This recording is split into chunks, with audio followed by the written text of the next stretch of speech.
Темага улай билим берүү министрлиги балдар окуу жайда болгон убакта аларга жооптуу, бирок мектептен тышкары убактарга ата-эне жоопкерчиликти алыш керек.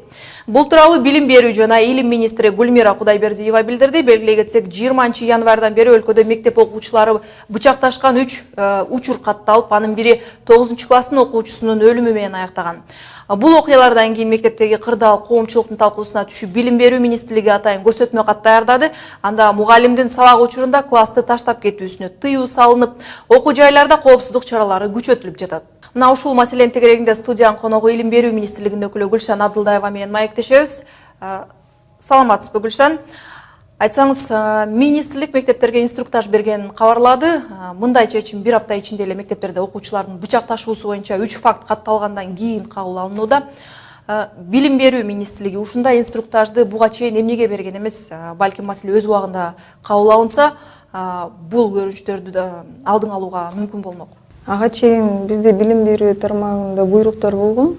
Ал буйруктар дагы аткарылбайт дегенге болбой, бирок аткарылып эле келе аткан. Бирөө тилекке каршы акыркы учурларда январь айында эле 3 мындай жаман окуялар катталып кетти. Ошолордун андан тышкары дагы балдар өзүн өлтүрүү жагы дагы, анан билим берүү тармагында дагы көп арыздар, билим берүү тармагына арыздар, даттануулар көбөйгөндүгүнө байланыштуу биз мондай инструктаж иштеп чыктык да. Бул инструктаж мындай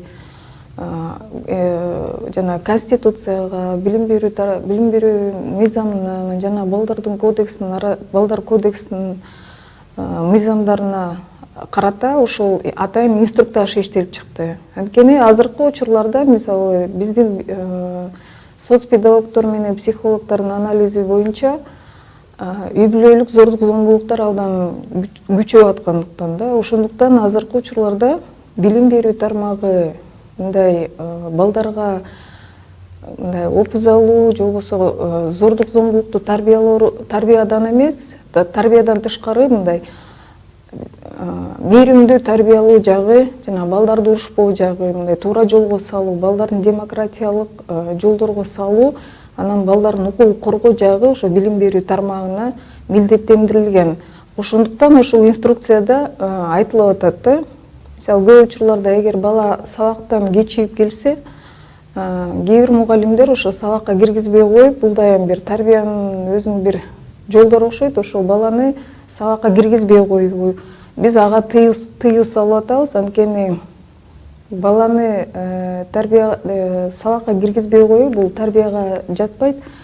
Бул жерден бала менен эмес, ата-энелер менен иштеш керек. Билим берүү тармагы ошо ата-энелер менен тыкыз гана байланышканда, же болбосо ошо ата-энелерге чара көргөндө гана тарбиянын башаты биз мындай ашат деп ойлойбуз да.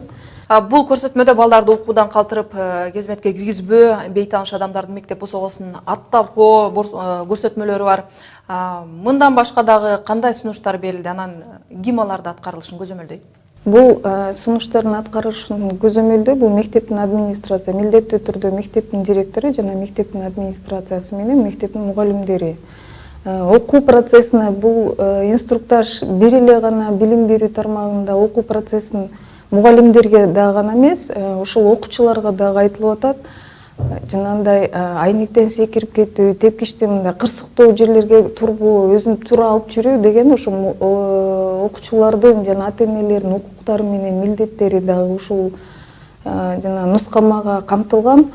Бул жерден ошол нускаманы азыркы учурларда биз азыр бүгүн билим берүү тармагына баарына жайылтып, билим берүү тармагы ошол нускаманы окуучуларга дагы, ошо ата-энелерге дагы мындай түшүндүрмө иштерин ошолор баарын тең көзөмөлгө алып, бир эле гана мугалимдерге гана эмес, ошол ата-энелер менен окуучуларга дагы тааныштырыш керек. Айтсаңыз, Гүлшан, бул көрсөтмө каттан тышкары билим министрлиги мектептердеги ушундай өзгөчө кырдаалдардын алдын алуу үчүн дагы эмне иштерди кылууда? Алдын алуу боюнча жана баңгизатты колдонуу, наркотикалык заттарды, алкоголдукту ичимдүүлүктөрдү, тамеки чегүү, ошолордун баарына тең тыюу салынып, ошол туура алдын алуу иштерди жүргүзүү боюнча ошо мугалимдер менен жана ата-энелерге катуу мындай иш чараларды бекитүү жагы көп каралган да. Эгер баланы мисалы сабакка кечигип келсе, же болбосо сабактан тышкары кээ бир учурларда жана формасы жок деп атпайлыкпы, бул деген булардын баары мыйзамдарга жазылган.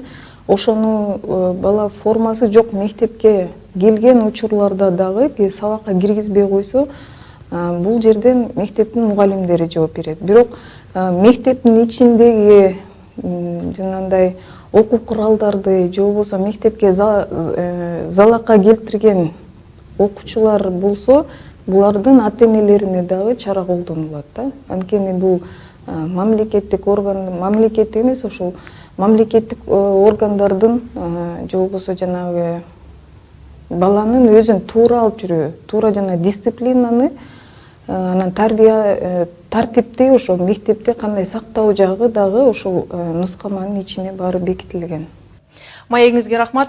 Эскерте кетели, бүгүн биздин студияда Илим берүү министрлигинин өкүлү Гүлшан Абдылдаева болду.